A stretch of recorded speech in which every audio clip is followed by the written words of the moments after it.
Het is belangrijk om met elkaar terug te kijken op wat er in het verleden is gebeurd, zodat het recht van vrijheid doorgegeven kan worden aan onze nieuwe generaties.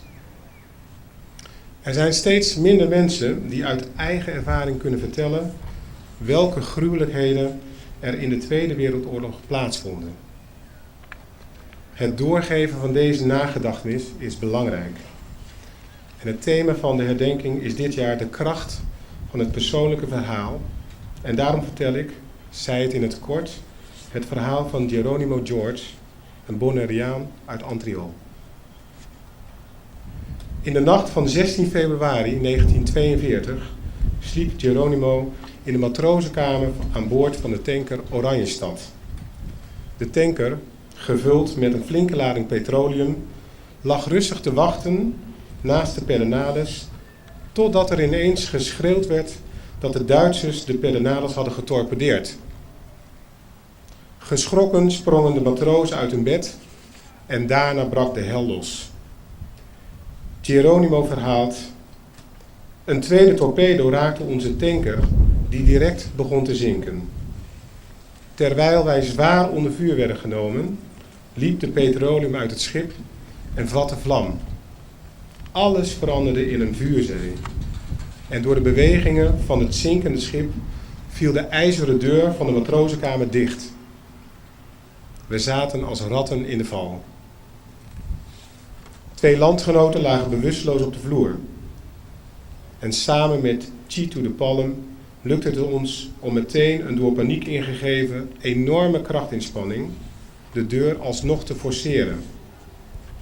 Eenmaal buiten werden wij omringd door het vuur. We probeerden naar de achterkant van het schip te komen om daar vervolgens in het water te springen. Dat zou onze enige uitweg zijn. Op onze vlucht naar buiten troffen wij in de keuken 2 Chinezen aan. 1 zittende op een doos aardappelen en de andere op een stoel. Zij hoopten dat dit hen drijvende kon houden. Ze konden immers niet zwemmen. Alles ging heel snel. Chitu raakte in paniek. Hij klom in een bak met ijs om even uit het vuur te zijn. Ik probeerde hem te overtuigen mee te gaan om van het schip af te komen. Toen zei Chitu dat ook hij niet kon zwemmen. In alle wanorde die er heerste, viel alles even stil.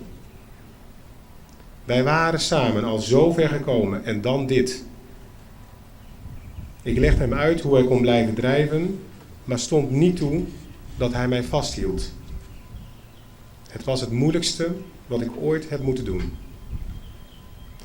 Eenmaal in het water werd ik bijna overvaren door een sleepboot. Ik schreeuwde en probeerde de aandacht van de bemanning van de sleepboot te trekken, maar dat lukte helaas niet. Ik bleef in het water en werd de volgende ochtend gered door een douaneboot. Ik heb Chitu nooit meer gezien. De verhalen van mensen die de oorlog aan de lijve hebben meegemaakt zijn verhalen waarin doodsangst, hoop en overlevingsdrang naar voren komen. Verhalen waaruit de pijn spreekt van de moeilijke beslissingen die zij soms moesten nemen. Mensen die voor hun leven getekend zijn. Dat zijn de verhalen die wij moeten blijven vertellen en blijven herhalen, zodat wij blijven beseffen hoe kostbaar en kwetsbaar onze vrijheid is.